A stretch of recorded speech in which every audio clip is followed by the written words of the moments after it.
We now go to session 4, Freedom and Transformation. Well, in the previous session, we explored two essential dimensions of existence: the unseen world and the human soul. We saw that reality extends beyond what we perceive, and that the human being possesses an inner self capable of awareness, responsibility, and growth. In this session, we take it a step deeper. If the human being possesses a soul, is that soul free? And if it is, can it change? We explore two closely connected themes: freedom and transformation. So let us begin with the freedom, choice, and accountability theme.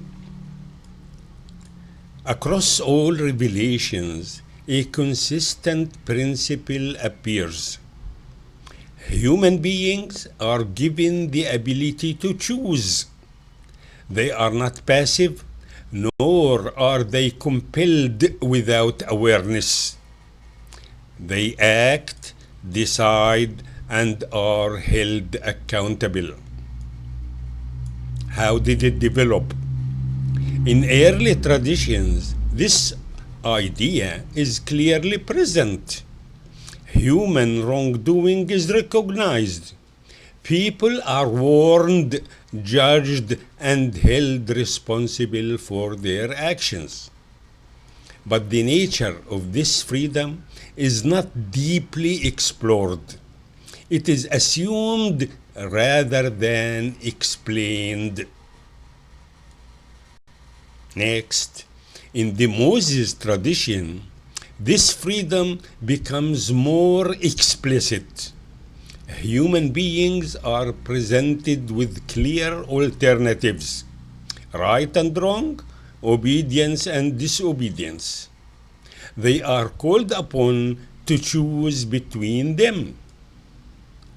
Responsibility is directly tied to the decision. Law defines the path, but the individual must walk that path. Emphasis on law. In the teaching of Jesus, this idea takes on a more personal and demanding form. Freedom is not only about choosing between rules, it is about choosing a path, a narrow path and a broad one. A path that leads to life and one that leads to loss. Choice becomes a lived experience, expressed through commitment, sacrifice, and direction. In the Quran, this theme reaches a precise balance. Human beings are free to choose, to believe or not to believe, to act or refrain. But this freedom is not without guidance. Revelation provides direction, clarity, and warning, yet it does not impose belief.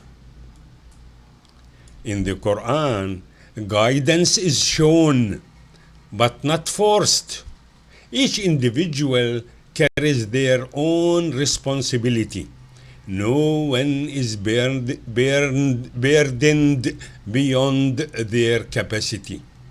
Every action belongs to the one who chooses it.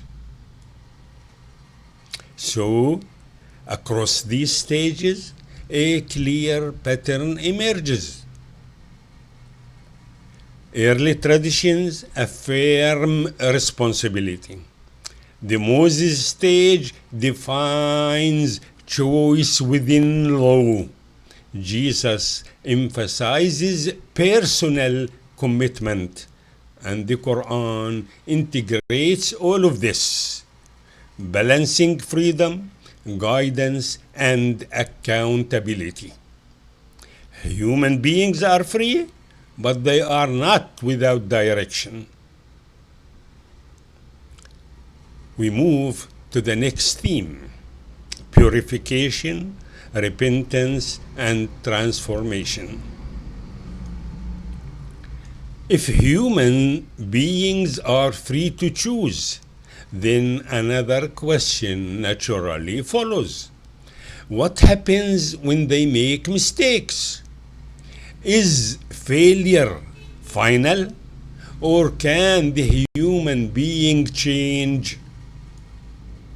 We found that across all revelation, the answer is clear. The human being can return.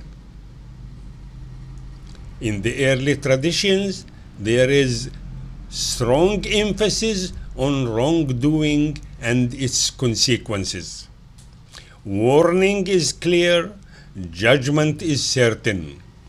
But the process of inner transformation is not fully developed. The focus remains on accountability. Then, in the Moses tradition, repentance appears as a return to obedience, to the path defined by law. Forgiveness is possible, but it is closely tied to correcting behavior. In the teachings of Jesus, a shift takes place. Repentance becomes immediate and deeply personal. It is not only a return to law, but a transformation of the inner state, a turning of the heart. No matter the past, renewal remains possible. In the Quran, this theme reaches its most complete expression. Purification becomes central. Success is defined by the one who purifies the self. Repentance is always open. No matter the extent of error, return is possible. And more than that, transformation is possible. Even negative actions can be replaced with good. Spiritual growth becomes a continuous process, not a single moment, but a lifelong journey. So, across these stages, the pattern became clear. Early traditions emphasize warning. Moses' stage structures repentance. Jesus emphasizes inner renewal, and the Quran integrates all of this, presenting a complete system of purification, repentance, and growth. The human being is not fixed, but capable of transformation. In the next session, we explore two defining aspects of the human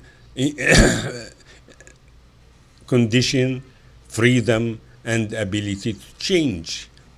In the next session, we move forward from the inner life of the human being to the systems through which guidance is delivered and preserved. Revelation and the knowledge that shapes human understanding and how truth becomes known. Thank you for listening.